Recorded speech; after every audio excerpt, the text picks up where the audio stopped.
The psychology of money, जिसे Morgan Housel ने लिखा है। इस बुक के माध्यम से हम जानेंगे कि पैसा कमाने का तरीका क्या हो सकता है। पैसों को सही तरीके से हैंडल करने की कला आपके स्मार्टनेस पर नहीं, बल्कि पैसों को लेकर आपके बिहेवियर पर निर्भर करता है। कभी कभी एक जीनियस भी पैसों को गंवा देता है, वहीं कभी कभी एक ऑर्डिनरी इंसान भी पैसों से वेल्दी बन सकता है। साइकोलॉजी ऑफ मनी समझने के लिए पहले एक कहानी के माध्यम से इसके सार को समझने की कोशिश करेंगे। कहानी कुछ इस प्रकार है। बुक के ऑथर एक होटल में काम करते थे, जहां एक व्यक्ति बार बार आता था। वो एक जीनियस था जिसने यंग एज में बहुत सी कंपनीज बनाई और उसे बाद में बेच दी। उसके पास बहुत पैसे थे, लेकिन उसका अपने पैसों के साथ रिलेशनशिप बहुत ही स्टूपिड था। वो हर समय अपने साथ नोटों की गड्डियों लेकर घूमता था और शराब पीकर अपने अमीर होने का शो ऑफ करता था। एक बार तो उसने हद ही कर दी, जब उसने अपने दोस्तों को बहुत से पैसों की गड्डियों देकर कहा उसे गोल्ड कॉइन में कन्वर्ट करवा देना। फिर वो अपने दोस्तों के साथ समुंदर के पास गया और उसने एक गेम खेला जिसमें जो गोल्ड कॉइन को समुंदर में ज्यादा दूर तक फेंकेगा वही जीतेगा। पैसों के साथ ऐसा बेहुदा व्यवहार सिर्फ मस्ती के लिए आखिर कौन करता है दोस्त। अब आप सोच सकते हो कि उसका ये बिहेवियर कितने समय तक चला होगा। ज्यादा लंबा नहीं, ऑथर बताते हैं कि उन्हें कुछ सालों बाद पता चला कैसे वो बैंकरप्ट हो गया। इसी स्टोरी में ऑथर एक और इंसान की स्टोरी बताते हैं जिसका नाम रोनाल्ड जेम्स था। वो एक साधारण अमेरिका के गांव से बिलोंग करने वाला सफाई कर्मचारी था। यह साधारण आदमी जब 92 साल की उम्र में मरा तो देश विदेश के अखबारों में उसकी चर्चा हुई।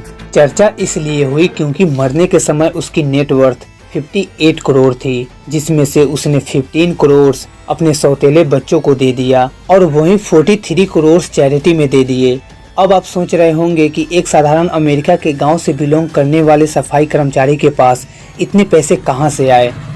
जब इसका पता लगाया गया तो पता चला कि उसकी कोई लॉटरी नहीं लगी थी। वो तो एक साधारण जीवन जीता था। जितने पैसे बचा सकता था उसे ब्लू चिप कंपनी के स्टॉक में लगाकर भूल जाता था।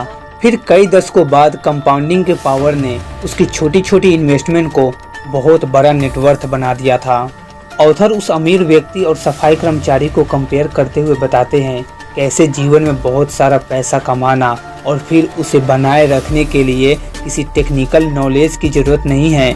आप पैसे के साथ कैसा बिहेव करते हैं इसकी जरूरत है। पैसा कमाने की कला एक सॉफ्ट स्किल है। कोई भी इंसान सीखकर फाइनेंशियल सक्सेस पा सकता है।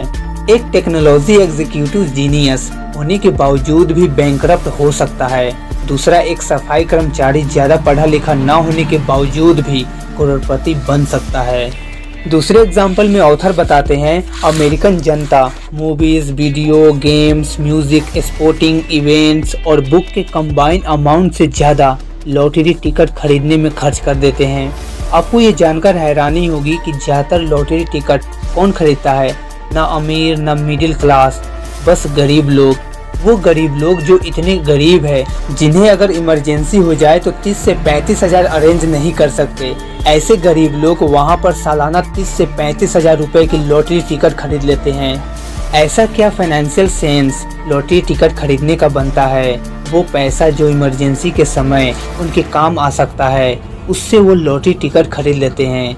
क्या यह फाइनेंशियल डिसीजन आपको सही लगता है?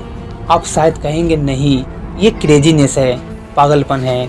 लेकिन जो आपको और हमको क्रेजी लगता है वो गरीब आदमी के लिए रैशनल और विस डिसीजन है। आखिर कैसे?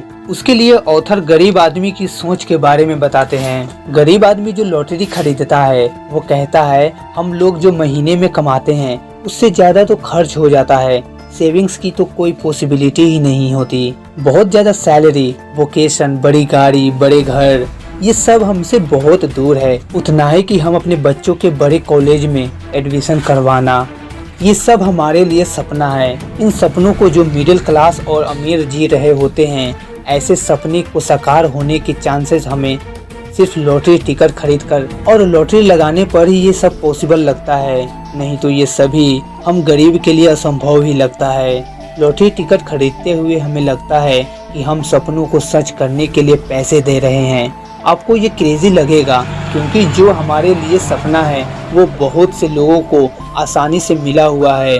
आप में से तो बहुत से लोग उसकी वैल्यू भी नहीं करते, लेकिन दोस्त, जिसका सपना होता है वही जानता है कि कितनी मेहनत करनी पड़ती है। इस कहानी और एग्जाम्पल के माध्यम से ऑथर बताते हैं, गरीब हो, मिडिल क्लास या अमीर लोग हो, ज़्यादातर मनी रिलेटेड डिसीजन और फाइनेंशियल डिसीजन इंसान के अपने इंडिविजुअल सर्कमस्टांसेस और इमोशन से प्रभावित होकर ही लेता है।